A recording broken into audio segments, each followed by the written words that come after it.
This is MC Fireside Chats, a weekly show devoted to the outdoor hospitality industry, hosted by Brian Searl and Cara Csizmadia. You'll hear from special guests that focus on topics to help your business succeed, all backed by Modern Campground, the most innovative news source in the industry.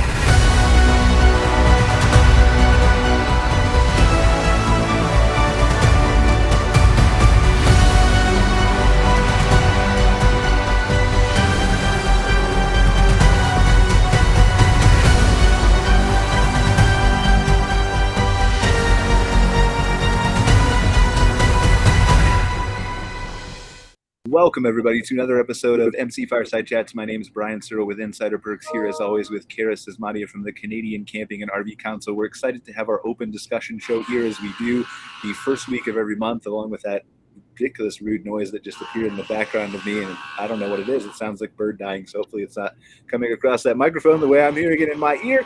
But super excited to have Mr. Randy Hendrickson with us as always. We're missing Mark Koep. Ruben has moved to the second week for our new glamping-focused episode. We're going to have the second month of that coming up next week, so super excited for that. Sandy Ellingson is joining us again, and making a guest appearance here, or a regular appearance, is Mr. Scott Foos, who was really busy, and that's awesome for him over the summer, so he couldn't join us, but hopefully he's back now for the fall. Why don't we just start with Scott? Scott, what happened? Where did you go? What did you do? I decided to take 3 months off over the summer, and it was the best time to do it. No, I'm just kidding. We were all hands on deck. We have I think we started the season with 10 or so new properties this year, and first time going through the summer season with those. So we were focused on clients, lots of travel, and I'm glad to be back though. I appreciate you letting me back on after a few months off, and looking forward to sharing and contributing and learning. Yeah, for sure. You'll always have a place here, Scott. Somebody's got to make up the balance between Smart and Randy. I mean, did that come out right? Absolutely. Good balance. Smart and me is what I meant to say, which is really, right. That should definitely be it. Appreciate that. I think I'll just toss it to you guys, as we always do in the opening of the show, and say, is there anything that's come across your desk that you feel is super important that we need to be discussing here, that the industry needs to hear? Oh God, everything's so boring. There's just nothing going on. It's the same old, It's just, where's the roller coaster part of it, right? I mean, every day something's changing. It's unbelievable. There's too much sarcasm on this show. I just want to point that out. Yeah. Of course. You got to know him well to be able to pick that up. I think. Yeah. Oh yeah. Right. No, it's just. I've said it so many times. I'll say it again. But after having been in this biz for so long, I know Scott would absolutely agree as well. You never know from one day to the next what's going to be happening or what's going to hit the news wire.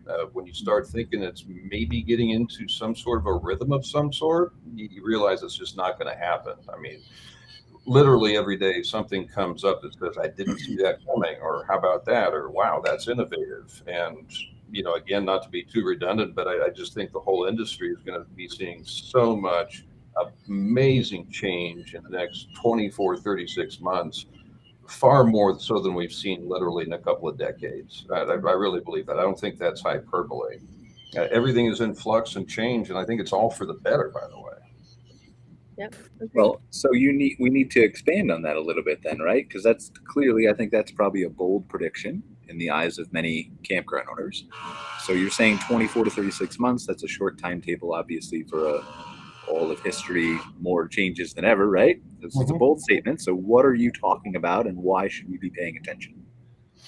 Yeah, well, I mean, I've said before, it's kind of like many years ago, it was like, wow, we went from 30 amps to 50 amps. That was a big thing. Then here comes this Wi-Fi thing, and boy, that's really good for connectivity, and maybe a lot of folks are going to do that. And then there's kind of a slower period, and then it becomes, well, here comes yield management. Nobody wants to be the first mover. That included me back in the day, because it was it needed to happen, but it just wasn't quite ubiquitous yet. But now you've just got so many different confluences of everything happening. You've got a very different customer demographic with a very different spending habit. You've got economic times that are without precedent by any stretch of measure. Inflationary stuff, recession, COVID, what have you. So everything has fundamentally had to change. Consumer preferences and habits had to change. Parks had to change. What they offer had to change. Pricing strategy, programmatic pricing, experiential hospitality, which is what I'm keenly focused on these days in particular, and what that means to our industry. And so I just think is the more intelligent, I don't want to say intelligent capital, but the smart money that's been on the sidelines for a long time really pours into the industry, which we all know so well. They're here. And some hotel operators come into it with their programming and their revenue management stuff. You have just everything's kind of gone into a funnel and focused down to a very fine point. And now when I say it's going to change so much in the next 2-3 years, like it has in the previous 20, I don't think there's been as much focus on all the essential key components of outdoor hospitality and what they mean and what they translate to. I don't have a precedent for it. And so I don't think it's that bold to say the changes are profound and rapid. Well, but what I'm saying though, and actually before I get into that, there's a couple things I forgot. Number one is Ivar's on the show, which I'm just getting old and totally forgot that he was there. He's been in and out, and his connections have been spotty. He's over in Germany joining us from Camping Dreams Camp Go as always. Ivar, welcome to the show. Appreciate that you're here with us as always again, and feel free to chime in, and we'll certainly talk to you in a little bit about some things that are happening in Europe as well. And then I forgot to mention, as I always technically do, that Fireside Accounting is our sponsor for this episode. So we're super grateful for Lindsay and her team being willing to be a sponsor of the show. So if you need, again, we don't have a video yet, but we can play with them. We're looking forward to having one of those in the future so we can kind of really convey all the awesome things that they can do for your business. But Fireside Accounting is a team that currently only works in the US. We're going to still try to work on them, make them a global force for the entire outdoor hospitality industry. But if you're in the US and you are looking for tax advice, savings, all kinds of things, there's probably no limit to how those kinds of numbers and working with a professional like that can help your business. So make sure you check out Fireside Accounting if you are in need of those kinds of services. So back to what we were talking about with you, Randy, and we're going to talk about experiential hospitality in a second, just because I want to hear your definition, and I'll probably play devil's advocate to that. But with your changes specifically, are we talking about something that is going to force people to adopt it and change, or is this going to be dependent, as many things are, on am I an owner who wants to adopt it? And if not, I'll stay here. Yeah, so I mean, it's a good question. And I know Scott's got a lot more information about what he's seeing from operating many, many properties, and they're monitoring this stuff on a daily basis. And he's going to have I'm sure a lot more content than I, but I think what I'm kind of referring to is there's a lot more attention being paid to what the guest actually wants in their experience when they travel somewhere, for what they're spending. And so not to pigeonhole too much, but it's kind of been an industry where you build a park and you make it clean and nice and you market it and people show up and you treat them well. Nothing wrong with that. But I think there's a lot more attention now being focused necessarily on what does the guest want when they get there? What is the experience that we're providing? How do we make it worth the money they're spending? If there's fewer people traveling for a number of reasons we can talk about, but they're spending more, meaning average daily rate is holding, which is true in the industry, they have to have value in excess of what they're spending for it. So I think as owner and operator, paying a lot more attention to what do my guests actually want to see than making sure I'm providing it. I think that's not only forward thinking, it's also probably economic survival, because people don't just want to park and stay for the night. They want to experience something broader than just accommodation. They want to be a part of something, and people and culture, local things and whatnot. That is a consumer driven behavior that the owners of the businesses have to be open to, receptive to, and plan for. So let me, though, play devil's advocate here, right? Do we need, and Scott, I want to hear your opinions on what he talked about in a second, especially for the time crunch and the changes and all those kinds of things. And obviously, Terry had the ring with experiential hospitality. Anyone else can, too, as well.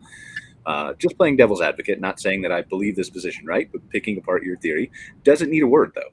Because here's how I look at it, right? Like there have always been different types of hotels and resorts. Some have been the cookie cutter, same experience like you're talking about with campgrounds. They come in, they get an experience, they maybe smile at the desk, and they get a good review and they leave. And then there have been the Sandals and the Secrets and the all-inclusive places who have focused on the service and, you know, the butlers and the waiters and the all, you know, making sure that the experience is way up here versus wherever. Mm-hmm. And so they're still called, though, resorts and hotels. They're not called experiential resorts. So I agree with you that that is the direction, and I think most people here would, that is higher from a profit standpoint and is clearly the direction that a segment of guests, and a large segment, is probably trending. And I think the numbers will back that up, that you guys can share with us in a second. But do we need a separate track for this thing?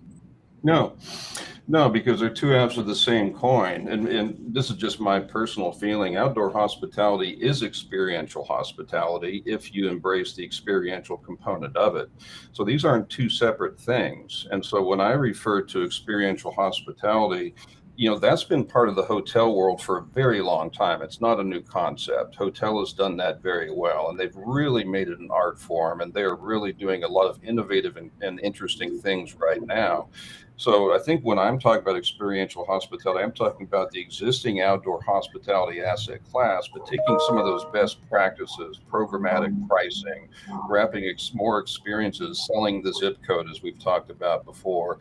I think that's when experiential hospitality, as it's been in a hotel, marries very well to outdoor hospitality. So one does not replace the other. It merely augments what's already here. Well, and, Okay. and Randy, when you're talking about experiential, really the crux of that goes back to who is your customer. And that's the most exactly important thing for the park, is that park has to know their customer. And so if they are a specific type of park catering to a specific customer, and then they want to change to a different customer type, that tells them what they need to do in their park to be able to reach those customers. Because, you know, it's kind of funny. I'm thinking we're reinventing all this new language around this outdoor hospitality industry, because you can't just say camping now and really mean, that's not an all-encompassing word anymore. I'm going camping. People used to go camping and it wasn't their vacation. They just went camping, right? Mm-hmm. Now, does camping mean I'm going to this big resort where everything is done for me, right?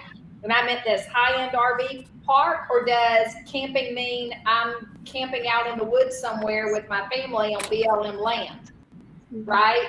It's the term goes from one end to the other, and you almost have to redefine the language you're using.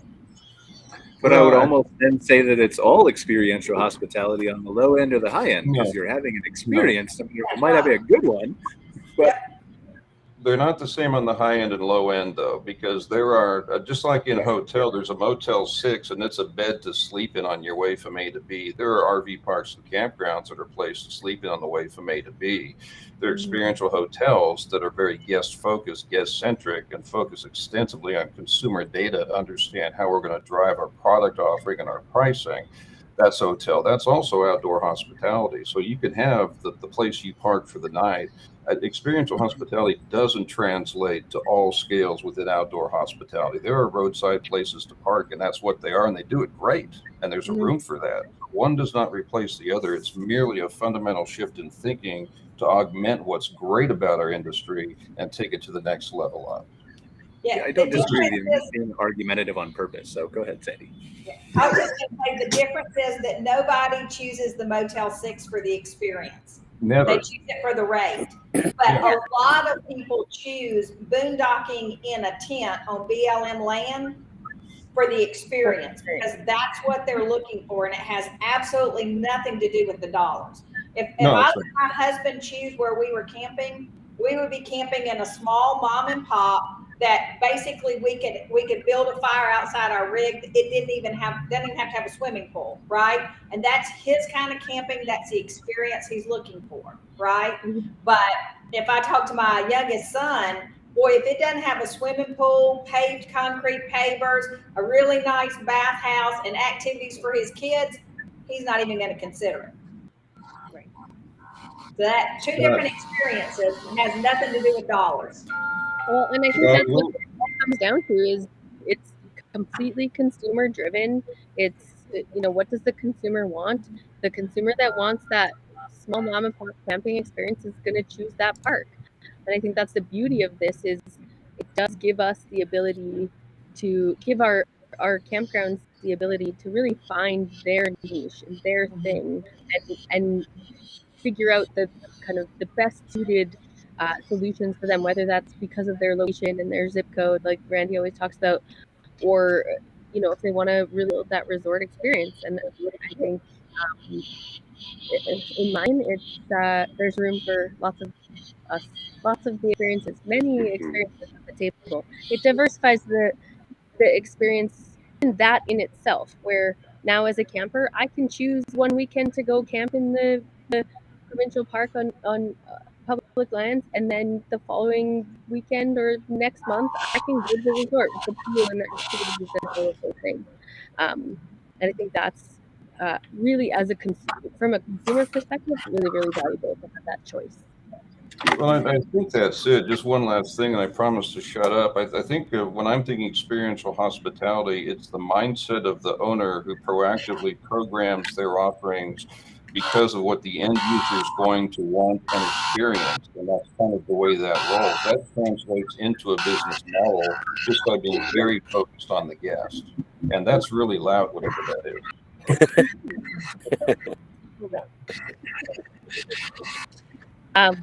is. Sorry, I'll mute my mic. Scott, with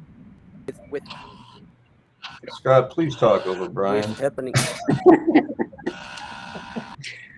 I think the most I important don't know thing if with Brian's still. market can think about who they are. Problem I see a little bit here in Europe is just doing pretty well to think about anything, except and have to pay their. But now they have to think about who they can be, and sometimes a problem that all of a sudden some changes in the market and difficult things that successful like you, and you have to make them think about it.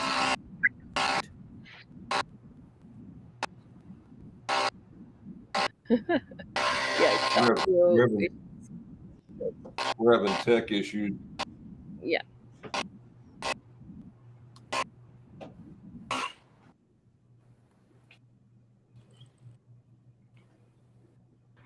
Oh, it put me front and center. I guess that means I'm supposed to be speaking now.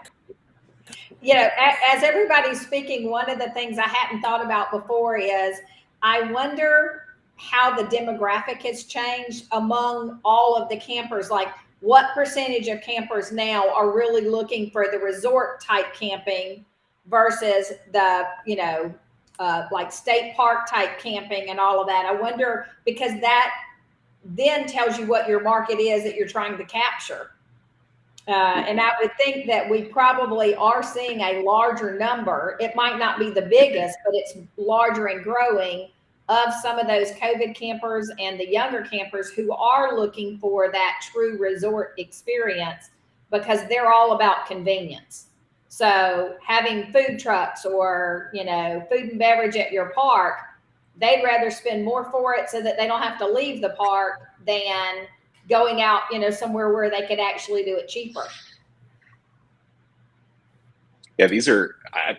I've just been sitting back and listening, because you guys, I think, are all hitting on really great points that I agree with. And I think, Sandy, you brought up a really great point earlier, in that we really have to understand as operators who our guest demographic is. And one of the things that we've seen in working with clients, and majority of our new clients coming in are new development clients. They're contacting us before they even put a shovel in the ground, and the first thing we say is, do you know who your guest is? And, well, yeah, RVers, or some baby boomers, maybe some millennials, but there are so many subsets of the guest profile within those big buckets that we really have to drill in and understand. Does this guest that's coming to this property, do they want more of a self-led experience? Do they want to be able to come on site? Yes, we have great amenities. Yes, they're clean and they're innovative, but they may not just be wanting to do those things. The thing that's more important to those guests that are looking for self-led amenities is the ability to take some activity guides that have been curated by the office team and the on-site team, where we've gone and we've done the hikes, we've rafted the rivers, we've ate at all the restaurants, and we kind of put together like half-day guides. Like, hey, if you're looking for something to do for half a day and you're water-oriented, go do this. And it could be off-site, to Randy's point, kind of selling the zip code. I think that at the end of the day, for me, the industry, the RV industry is unique in that if you compare it to the hotel industry, from what I know, I don't profess to be somebody that's from the hotel industry, but the hotel motel industry back in the 60s and 70s were all mom and pops, right? There were roadside motels. We started to see through that period of 80s into 90s, and certainly into the last 20, 25 years, branding of hotels and everything became very sterile. Everybody got really bored with the experience. And so the indoor hotel hospitality world, I think, is making such a big push to more of a boutique experiential side, because they came from such a place in the last 20, 30 years of staleness. For the most part, you could be in a Fairfield Inn anywhere and it doesn't matter. Like it's consistent, but it's not what the younger generations of millennial and Gen Zers today that want to spend their money on experiencing the property or the local community, and not just on a really nice room or on a really nice swimming pool. So our industry is unique in that we haven't, there certainly has been a lot in the last couple of years, but there hasn't been this massive branding that's taken place for the majority of our industry. And so we are kind of starting at a place of, we're boutique and individual and kind of different and weird just by nature of what we are. And I think it's easier to refine that than it is to develop entirely new concepts, like I think a hotel is having to do. So experiential or boutique doesn't have to fit all properties in our industry for all properties to survive. There's a time and a place for each property type. But I think that those that are in unique geographic areas that have unique physical offerings on site, like natural physical amenities, and those that put thought into amenities, like water parks and things that appeal to that guest demographic that they've identified for their property, will stand to do well through this push and this evolution that's going to be coming and has already started. Yeah, I couldn't agree more, Scott. With all said, it's I love analogies, right? It's like I can almost imagine, as I'm trying to think this through in my own head, if I've got a small park in Texas, right, and it's in Bandera, Texas, and it's on the river, and it's got really cool things about it. So if I stand in that park and I look out at the river and I look at the sights and I look at the downtown and what have you like that, I've got a cool place for people to stay. So if I start thinking, wait a minute, if I'm coming to Bandera as a consumer, this for me is the fundamental shift to experiential mindset. Is if I'm going to come to Bandera, I'm going to probably Google things to do in Bandera. So as a business owner, if I do that and Google things to do in Bandera and I see what comes up first, that's also going to come up first in a consumer search at home. So if I can find those businesses and align with them and say, hey, people are Googling you and they want to stay with me, what can we do together? All of a sudden, I've moved from having a place for people to stay to an experiential thinking. I'm thinking about what my guest wants to find when they get there. They want that, I think to your point, Scott, they kind of want that curated experience, that roster of things to do, that zip code type of thing, the restaurants the staff is eating at. They want to be kind of by nature at the check-in process, not merely collecting funds for the night, but being that concierge. There's great places. Where do you want to eat? What sounds good to you? Here's a great place to do. That's what I want as a consumer. So when the business owner thinks as the consumer and says, what are they looking for when they find me? I better sell some of that to them as well. That is just a change of thinking, but now you're thinking more experiential than accommodation, right? Well, and I don't. I Ways actually. of thinking. And sorry, everybody, for my noise in the background. Go ahead, Ivar, please. Sorry. It's really a change of thinking, because if I see, I can only, I think it's travel and go camping, no, or to which country, region first. They choose the national park, and then they find the spot to. Most of the You're time, a little bit choppy, Ivar. We're picking up some of what you're saying, but sorry. okay, I don't know if it might be me. you. Yeah, I think we're losing you. I'm sorry, Ivar. We can go back to Ivar if he gets a better internet connection. I don't know if it's me or not.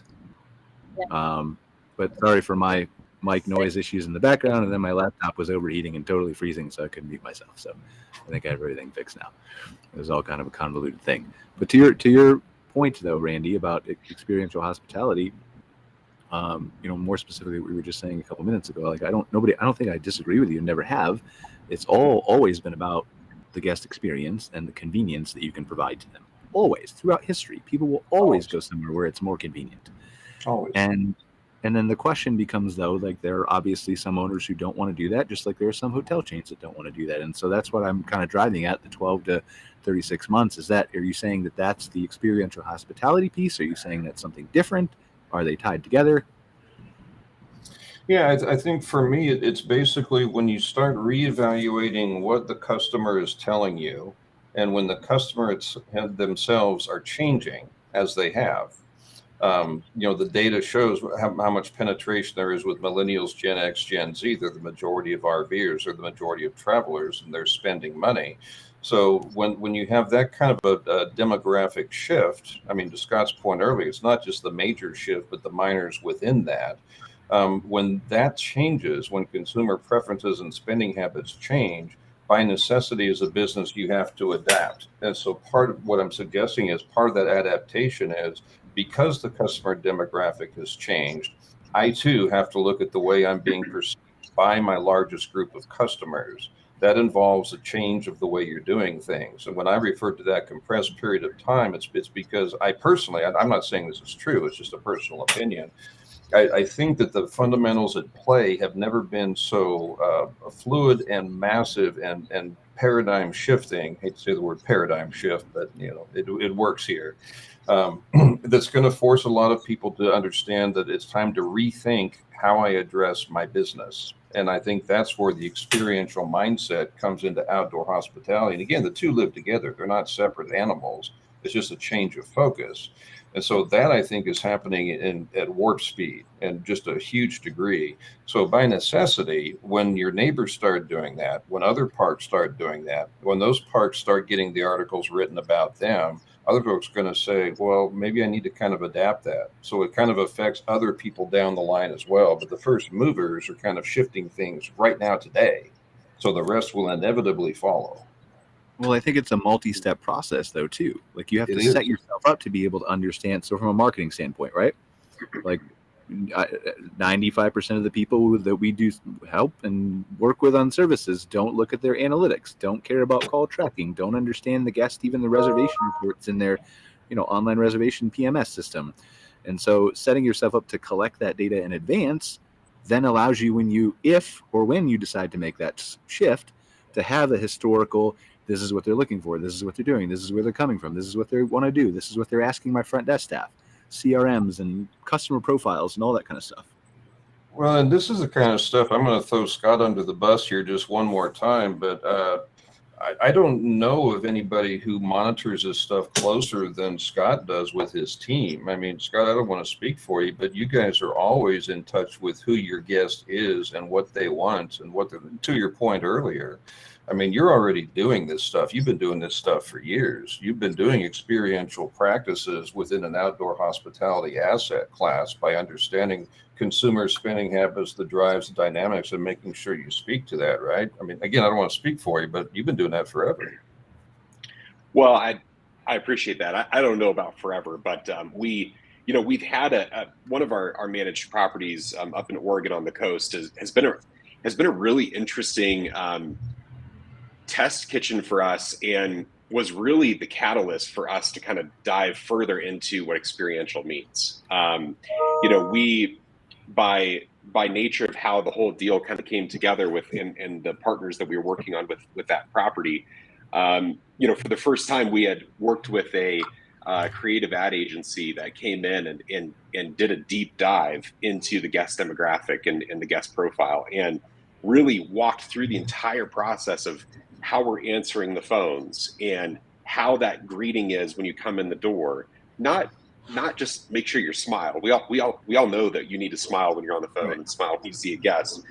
But do guests want to come in? Like, is that a thing anymore? Would they rather just be able to go to their site and know that they can order something from the store from their phone, or come up to the store for happy hour later? I mean, so we've learned a lot in the last few years, and it's been interesting to kind of pilot some of those things. And we at Horizon, we manage a wide variety, almost any type of property you can think of in outdoor hospitality. We're managing, and the sub 100 site extended stay property in the Houston metro area that's catering to oil workers and workforce, mobile workforce. They still want a great experience, but like, they aren't really necessarily the same as a high touch, kind of more modern camping resort that has a blend of accommodations, RV sites. So I think going back to my point is my earlier point was, and Sandy's point that she first made, was really understanding that guest demographic. And I think understanding the things that they want to see. And it sounds, as an operator, especially as a, maybe a mom and pop operation, it might seem daunting. Like, I hear these words and I know it's something I need to be doing, but how do I even start? What's the process of understanding what would be right for my property? And to your point, Randy, putting yourself in the guest shoes is a great option. I think really spend your off season, if you're heading into your off season, and the more that you can do in Q4 of this year before the end of the year,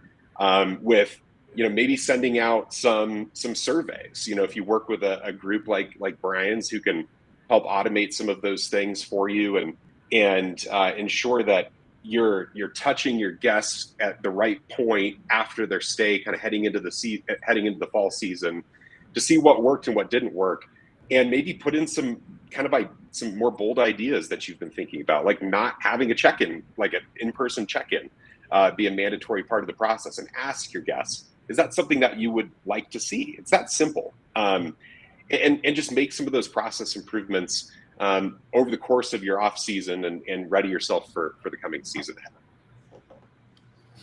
I agree. I agree with everything you said, Scott. I think, again, not to keep beating the same drum, but I think one of the biggest paradigm shifts is, what does my guest want, as opposed to, I've got a clean place, why aren't people here? Or I've got a clean place and with my rate, or whatever like that. It isn't if you build it, they will come. You have to find out who they are and speak to them and find out what they're looking for and address what their preferences are. To your point, do they want a kiosk? Do they want no human interaction? Do they want a concierge experience? Yes, it's hard to quantify, but with the more effort you put into it, again, to your point, Scott, to understand who's going to be spending money with you, that's a pretty important thing. And you may find out when you do that with our own businesses, myself included, you say, I didn't really think about that part before, but by gosh, there's somebody at my front desk now saying, I'm glad you did that. Thank you for that. I had a great experience. So it just is, it's outward looking versus inward looking. Who are they, and how do I, in a language they understand, and make them know that they're welcome at a property they're going to be proud to be at. It's just it's a perspective shift that becomes a business model. I think is really the best way I could say it. Yeah, I mean, and I don't know how long I'll be able to talk here because there's apparently some giant dying bird that keeps screeching behind me, and I don't know where it's coming from. But I'll talk for as long as I can and say that, you know, I don't disagree with anything that you're saying. I think that there's been and this is obviously opinion based on what we see from our limited set of clients that we have, right? Is that the times have been good, especially over the last 2 years, but really, like, I mean, extend back for as long as the internet has been here, you basically could build it and they would come if you did some very basic, like, found on Google, whatever, Facebook page type of stuff. Whether that's shifting now, who knows? But I've had a lot more strategy calls with people than I ever had in the history of my company, probably in the last 2 or 3 months. How are we going to adapt? Let's get granular. Let's look at these analytics. Let's look at these, and people are interested now. And it's not just big groups. And so I think that when things, and it's just my opinion, right? I think things are going to shift. When that happens, then you're going to have to dig deep into some of this stuff to really figure out how I want to set myself apart. And whether that's experiential or another way, whatever it is, you're going to have to at some point flip over to that methodology, or at least dabble in it. But I don't think there's really a big incentive for a lot of people, except for, like you're talking about, the early movers and shakers who are always the early adopters, who are always the innovators and always the leaders to do it. Yet. Yeah, I think it does trickle down, though, because to your point, Brian, I agree with 100% with what you said there. I'm not surprised more people are asking for a deeper dive on analytics, because the customer is speaking every day. The customer is speaking when they do or do not show up. The customer is speaking with what they spend while they're there. If you're not listening to that customer, then you're just not hearing you're not hearing them say, I really want this, but I'm not getting that. So, of course, doing a deep dive on the analytics and really getting into that quite a bit, it makes sense that a lot of people more would be asking about than previously. It doesn't mean it happens overnight. It doesn't mean it translates to every single property at all. But I think as practices improve, as best practices improve about this is what we ought to do by reaching out proactively to consumers, it will spread and pervade it by necessity, because that's what always happens with innovation, right? Somebody has to move first, and then all of a sudden, wow, that actually makes a lot of sense. But it is. Go ahead, Sandy. I think a lot of what we're talking about is really important as we move into 2023, because we've come through a couple of years where parks didn't really have to market. Occupancy was just, you know, something that happened because we had so many COVID campers out there, you know, camping. But now we're seeing our booking windows drop. I mean, I had parks whose booking window went to almost 16 months out. They were sold out. And now we're seeing those exact same parks where their booking window is 90 days now. And I think it's not because people aren't going to camp, but they're watching, you know, inflation rates. They're watching the cost of gas, and they're saying, I'm not going to commit that far out, because the other thing that's happened is during this time, we raised our deposits most of the time. And we shortened that window for getting that money back, or we're now saying, hey, we'll put it on an account. And so they're being a little more cautious with booking too far out. So that booking window has dropped. And now all of a sudden, parks who were booked 6 months out are freaking out a little bit and going, but I don't have reservations. I'm not booked for next spring. What do I need to do? And so that's an education process, one, in all these things we're talking about, knowing your customer, knowing how to reach out to them, figuring out what that experience is that they need. And then finally, I'm still like super surprised that we have parks that are not online, and they don't book online. You have to pick up the phone and call. And I think if they knew how much money they're losing because of that, they would be shocked. I think their occupancy would be up. It would be, because there's so many great parks, but they just have got to get over that. I'm not going to do the booking online. People are going to call me. That's a dying breed, right? So it all goes hand in hand, though. Everything that we're talking about is one giant circle, right?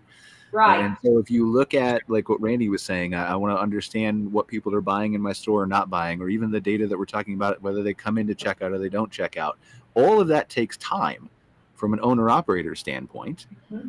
And that's time that let's be honest, a lot of these husband and wife teams or 4 or 5 people teams don't have time to do, And if they maybe they do, they need to hire. They're not going to hire a full-time marketing person and a 3-person, right, or an analytics person or a data person or whatever. So they need to understand how to collect that data in a more efficient way and then analyze it in a more efficient way. But then I would say that, to your point too, this historical trend of the 2 years being full, I'm seeing a lot of people calling me asking for that advice, as I said, but it's mostly people who've only been open 2 or 3 years. I think that we've built it and you would come for like 10, 12, 14, 16 years. And those people who have run campgrounds for that long still they're not seeing a difference because they're up over 2019 still. Well, and it's interesting. I mean, this may sound a little bit convoluted and weird, but I'm pretty well used to saying those kind of things, right?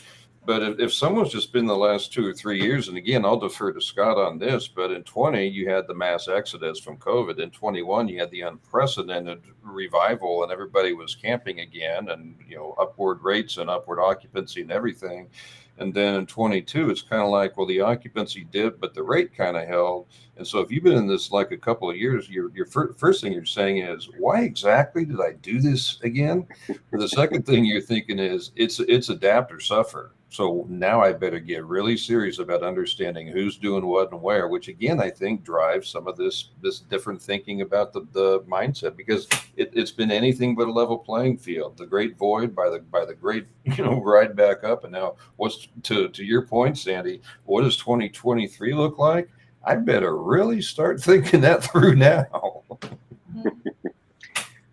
Yeah, it's and when you guys figure out what 2023 is going to look like, will you let me know? Because we're still trying to figure it out over here. I think it's. I know what it's going to look like. There are people who are going to spend through spring, and then campgrounds are going to be in a different landscape. People will still camp.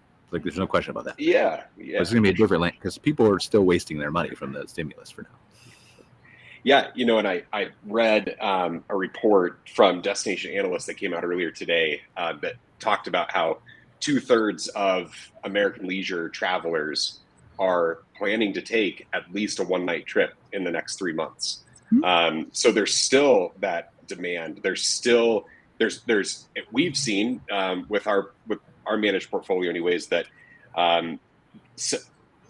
July was great. It picked up. Q2 was kind of hit or miss, but July picked up, and then September has really year over year our occupancy is matching last year at most of our destination focused properties. And I think that we're expected to see that continue into October and November. The booking windows, to Sandy's point, have compressed so much. We're getting higher quality reservations because we've done the same thing. Well, I mean, we've required upfront payment for the last couple of years, but we've tightened the deposit or the cancellation windows. And so the number of reservations that are coming through, we can count on them more. Our cancellation rate is way down from where it was last year as well. So I think all that to say, I mean, we're certainly optimistic about 2023, but if you're just coming into the industry and you don't have that operating history or knowledge, or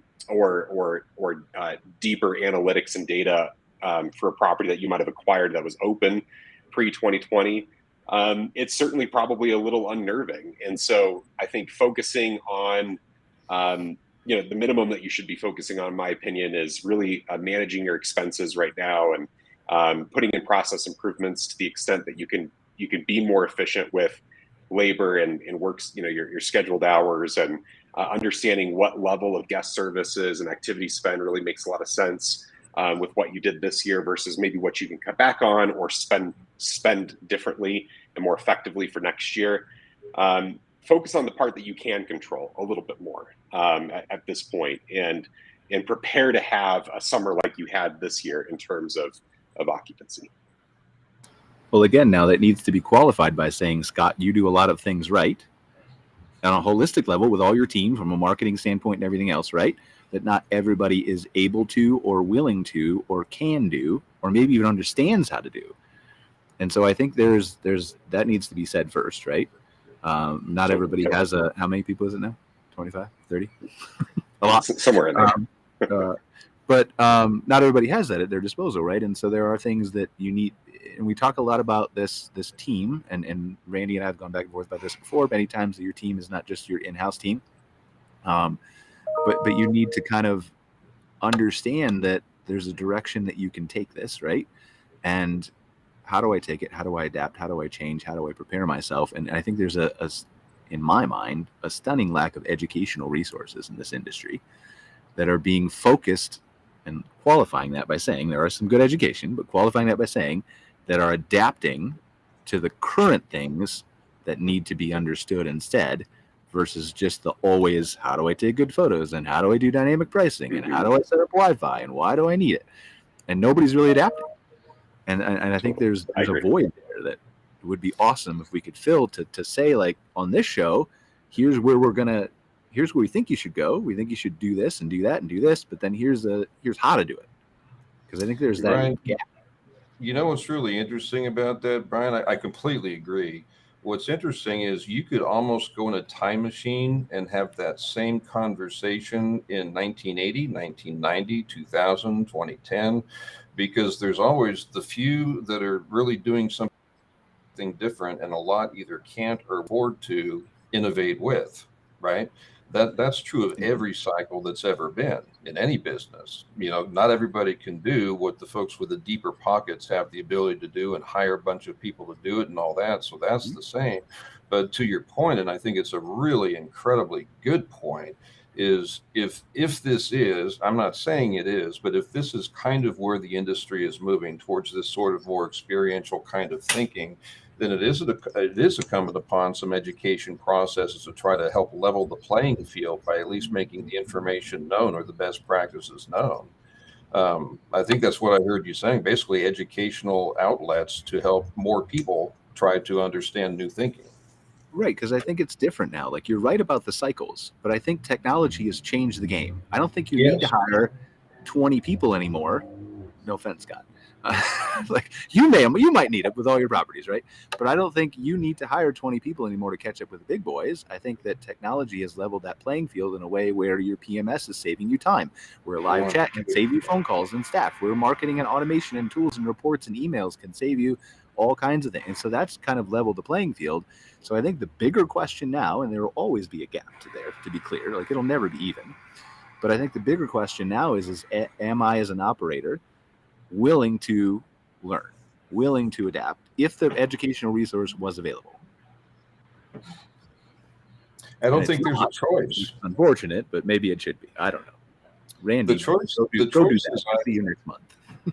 The choice is either maintain what you've been doing, or at least drip feed yourself enough to start chipping away and learning stuff, because you're not going to stop the momentum in place. There's nothing you can do about that. The world is moving that way. And so it really is either stay where I am or get over the fear of new thinking, new technology, and what have you like that, and start gradually phasing it in. It doesn't mean you have to be an IT expert overnight, but it does mean you got to pay attention to technology, because there again, Brian, to your point, I completely agree. Tech is a huge part of where this is going, has been going, and needs to go. Well, and so much of the technology that a park needs today is free. Either, it used to be everybody had to pay for a property management software, and you paid per month or per unit or per location. Now there's a lot of the softwares that are out there that are amazing software, and they're absolutely free. The guest is the one that's paying for that software, because there's a small booking fee for online reservations. So it's costing the park nothing. So financially, there's no excuse not to. And then a lot of them have a lot of this education built in, because they're doing the analysis through their reports and showing you what you need to see. Hey, look at the little line. It's going up. That's good. It's going bad, or it's red. That's bad. So of course, I'm a technology girl. I'm a geek at heart, but I really struggle with, the lack of adoption of technology in such a significant part of our industry. Well, it's also two-step, though, right? Because you're right. There are a lot of things that are free, but free doesn't always mean best or best for me. And so you're right. There's a lot of, like, you can hook up an online reservation system and it's free and you're passing along the cost to your campers. But are you also understanding that you can set up dynamic pricing within there and set up yield management and set up all the things, right? And lock fees and make more money through that. And how does it work? And so there's free, and then there's taking advantage of tools that take your time, but may still have no cost associated with them. Mm-hmm. Agreed. Yeah. And, you know, I think we use currently 3 different PMSs, and one is paid for kind of directly by the guest, if you will, to Sandy's kind of example. And the other 2, we monetize the functionality of the systems to ensure that the cost of the system is totally covered through booking fees and things that have become customary, and site lock fees and that sort of thing. So to your point, don't be worried about the spend. Don't go for the free option just because it's free. Go for the best option that's going to provide the most automation for your business, and figure out how to drive revenue from it to cover the cost. I think that to us is something that, I think, to everybody's point here, that tech is still a long ways out, but there's been so much cool advancement in the last couple of years that I think our industry is starting to take advantage of more. Well, you mean tech's a long way out from industry adoption. Is that what you mean? Or yeah, right. Yeah, exactly. Okay. Yeah. I mean, because it's there. Yeah. Yeah. So yeah. I just wanted to, but yeah, I mean, yeah. It's a tough thing. Like, and I think part of the lack of adoption and willingness, like, it's always a human behavior, right? Everybody is resistant to change in some form or fashion. I might be the geek who adopts technology like that, but everything, like 4 or 5 other 12 things, and no, don't touch me. I like the way it is, right? And so we all have that. But I think there's also a less of a push to change when times are good, and you have no reason to adapt either. And so I think that, again, I'm not saying the camping industry is in danger in 2023, but I think it's going to shift. And if you're not ready for that shift to target experiential or not experiential, or older people or younger people or local people versus national people, or on and on and on and on and on, then you might suffer. Bingo, Brian.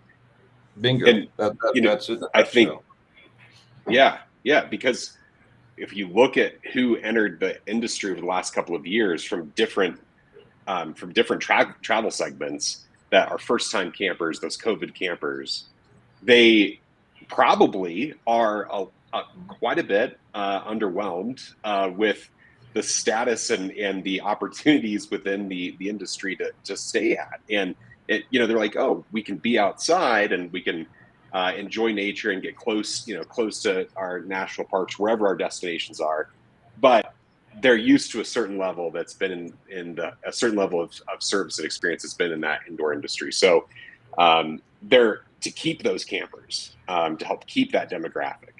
I think you have to innovate for 2023. And I think we saw that this year. I think people are, they're testing the waters, going back into their flights and their traditional resort stays. But what they do next year will be really telling, I think, for our industry. Yeah, and to be clear, we talk a lot about innovation, about innovating the experience, right? But it's also innovating your thinking and how you approach things too. It starts with thinking. Yeah, I think it all starts with thinking. And Scott, you just said something that kind of touched on me as well, because I've been really kind of studying boutique motel, boutique brands, and kind of the various different accommodations within hotel, because of the thinking that I think is coming our way into outdoor hospitality, again, to augment, not replace. And I can imagine a scenario where somebody just stated a really cool little boutique motel, and on their app, they said, yeah, I'd like an extra housekeeping turn, and yeah, I would like to go ahead and order this. And they're used to doing the app thing. Then they go to a really cool little boutique campground, and they're saying, well, where's my app? I mean, I have to go up to the front desk and ask them for this.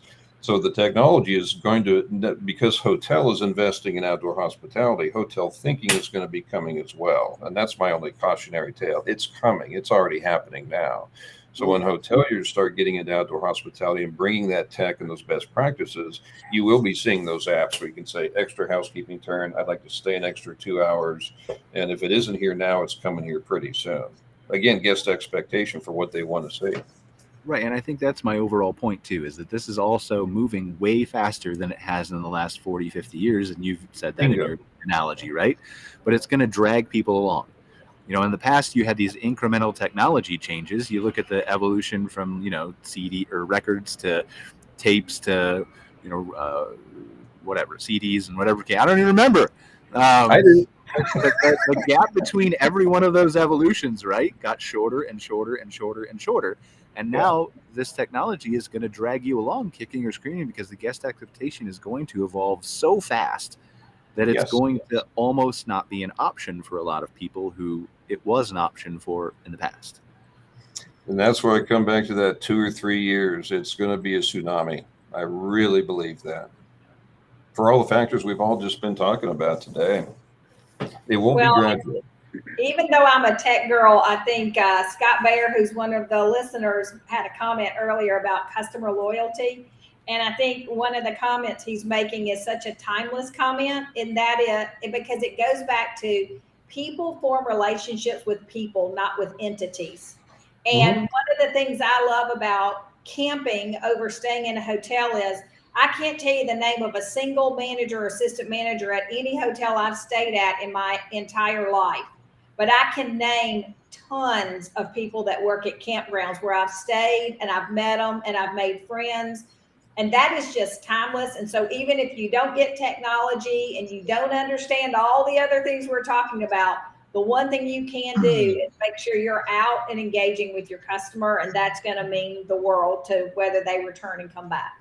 It's also going to help you understand them, right? So like, again, you're talking about knowing the names of people, right? And I agree with you. I don't know the name of anybody at a hotel, maybe, that I can think of. Like if I had to sit here for an hour, perhaps somebody who treated me and went out of their way to do something, I could probably think of something, right? But it's the same way. Like if you are, if you're out there talking to your guests and engaging with your guests and learning what they have to do, then you're going to understand their insights and where they're coming from and how to serve them better and all those kinds of things. I had a larger point I forgot. I had a little brain fart. So maybe it'll come back to me. But I think one thing that's going to be to that point that I think is going to shift is I don't disagree with you guys. We have to make sure that in-person interaction, guest engagement is at a quality level. I think, though, that as these younger generations come in, I can tell you, when I go and stay somewhere, I don't want to have to talk to someone unless I need something. It's a totally different shift. And so we have to change our thinking so that we are telling a story behind the entity, behind the brand, behind your property. What do you stand for? What are you doing in your community?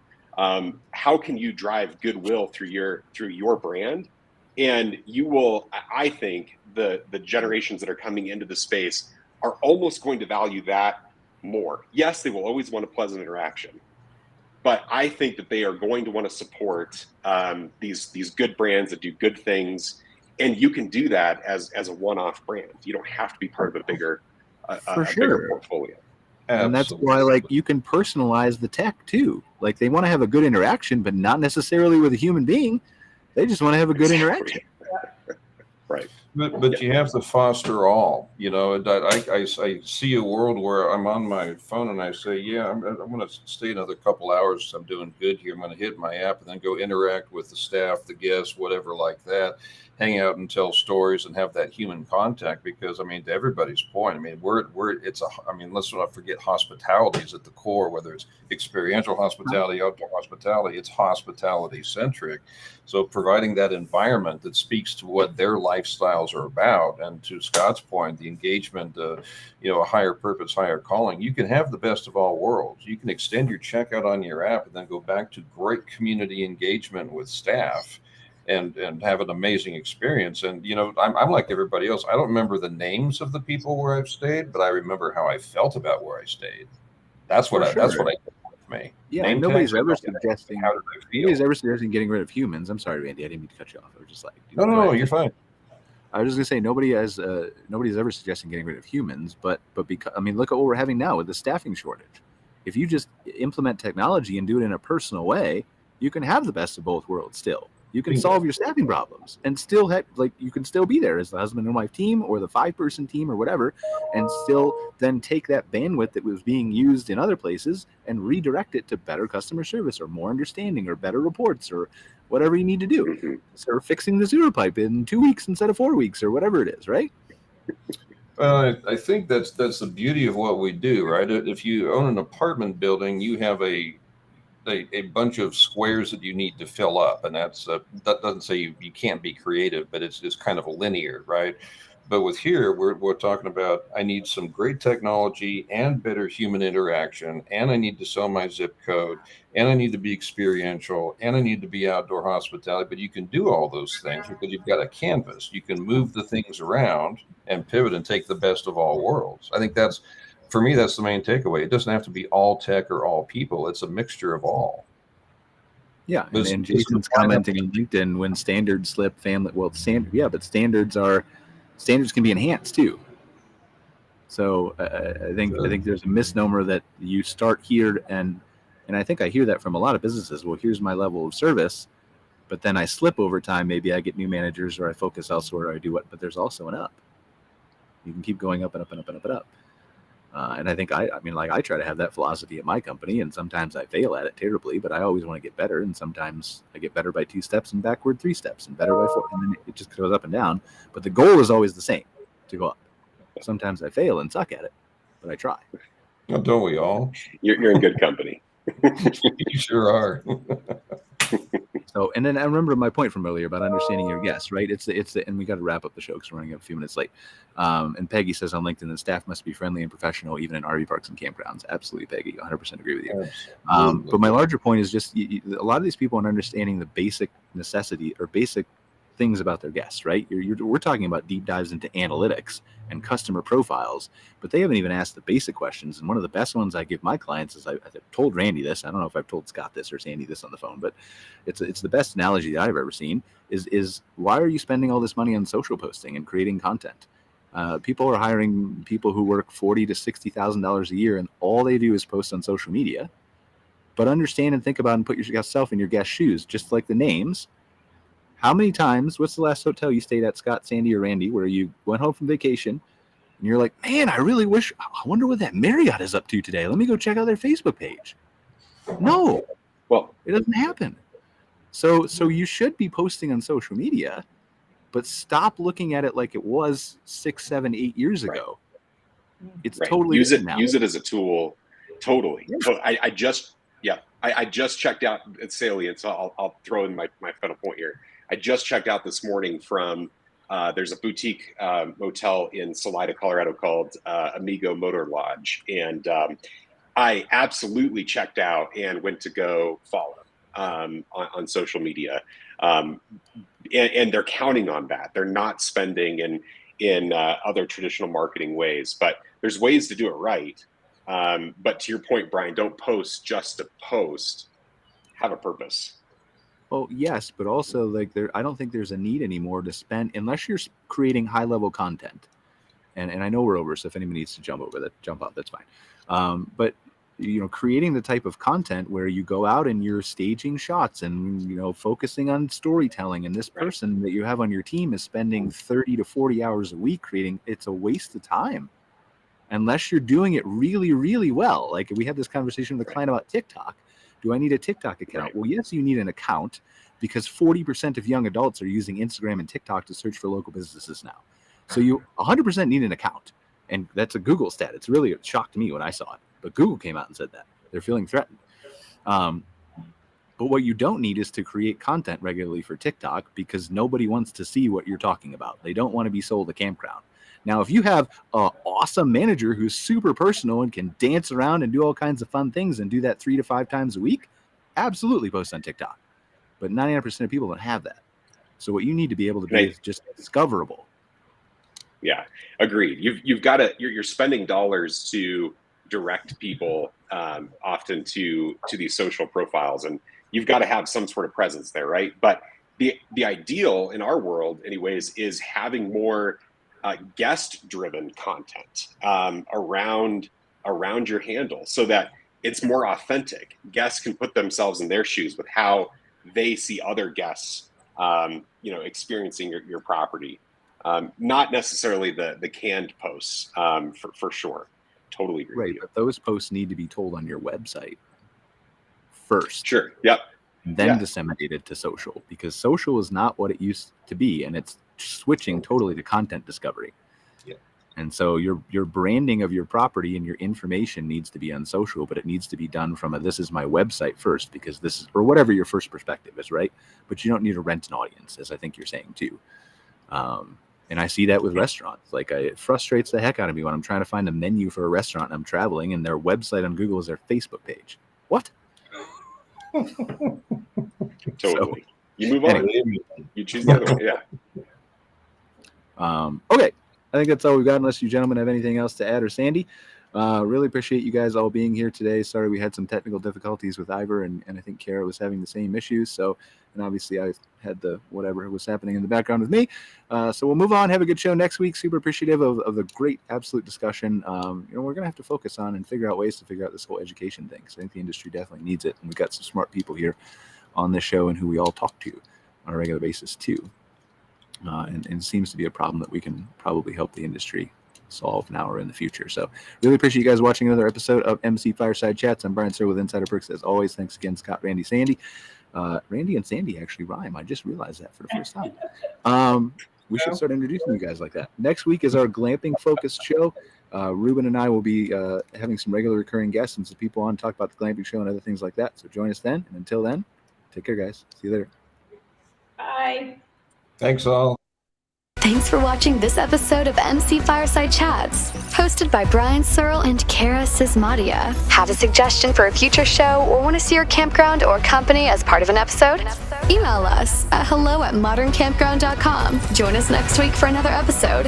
And don't miss the latest outdoor hospitality news and commentary from around the world at moderncampground.com.